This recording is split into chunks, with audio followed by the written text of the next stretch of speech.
Hi, I'm J.R. Wilson, and I'm the guy who wrote Love and Time.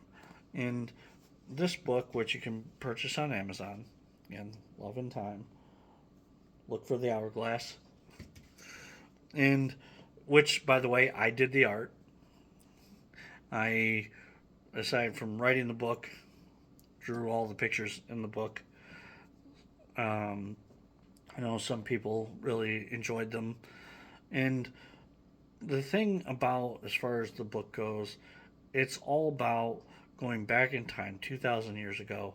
And myself, I end up finding a nice Jewish family who takes me in, especially Shem. And he's responsible for essentially getting me to where I'm going. But if you also are a Bible thumper, you might catch on to certain things, certain factors correlate. Um, just keep in mind, James is the English version of Jacob. It'll make sense when I meet Leah and why it's there and all that good stuff. And I don't want to spoil a lot. You can buy it on Amazon. It's worth a read, as everyone states that has read it. It feels like walking with JR. I encourage you to go walk with JR. Learn what it's like to be back 2,000 years ago. Now, I have certainly looked at other books, and a lot of people tend to write about going back in time. A lot of times, your protagonist is trying to get home, which is natural. And certainly that's there, with the exception JR does not go back to the future. Yeah, I love the movie. Who doesn't love the movie, right? In which case, but my character doesn't go home. There is no return trip. And mainly because personally I feel like it's actually boring to go back home. It's boring to go back to nothing. And where with JR, as he goes back in time, he finally finds love. He finally finds acceptance. He finally finds everything he didn't have in the present. He finally finds it. He gets it. All of it. Not without struggle, not without hardship. That's all there.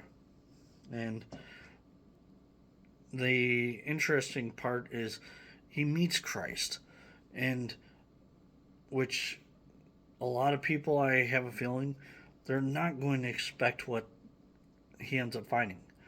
They'll they're not going to be expecting the words that come out. And don't worry, it follows in line with that of, let's say, if you watched The Chosen, read the Gospels, it's going to feel like it blends in. And you'll understand if you read it why he mentions stuff he mentions, why he says what he says. Because if you follow the scriptures, he does what he's supposed to do. He says what he's supposed to say. And to a point where you're going to feel like this kind of tends to fit in quite well. I really,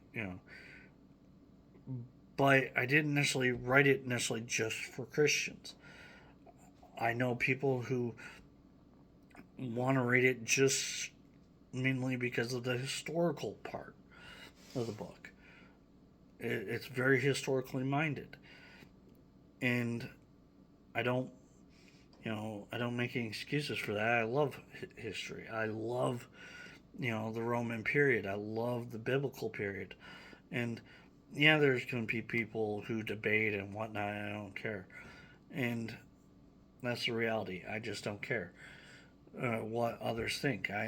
My belief is if you believe something, you should believe that. If you claim you believe something, I want to see you actually follow suit with what you believe. That's, and we see that in the book. The When you go read my book, you're going to find Jared does his best to follow suit. Now, certainly initially, when he's first starting off, one of the factors I suppose is a little off from myself is JR actually he follows suit more so because that's what was told. That's what was in the rule book, if you will. He followed the rules because it said so. Stark contrast to actually learning to follow the rules because he loves Christ. Follow the rules because it just comes natural. And that's where it's different. He finally figures out how to start following stuff naturally opposed to, just doing it because he often did it because his, a logical mind, okay, this is what I have to do. I need to do A, therefore I'm doing A. I need to do B, therefore I'm doing B. And where, but his heart wasn't necessarily fully in it, if you will.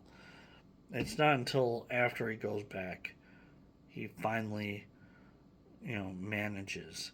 And the reality is, I think most of us, you know, do struggle with that. Do struggle with, if you're honest, do you struggle with it? I know I do. It's a struggle. And the book onto itself not only stays in Judea, but it goes to Londinium, modern day London.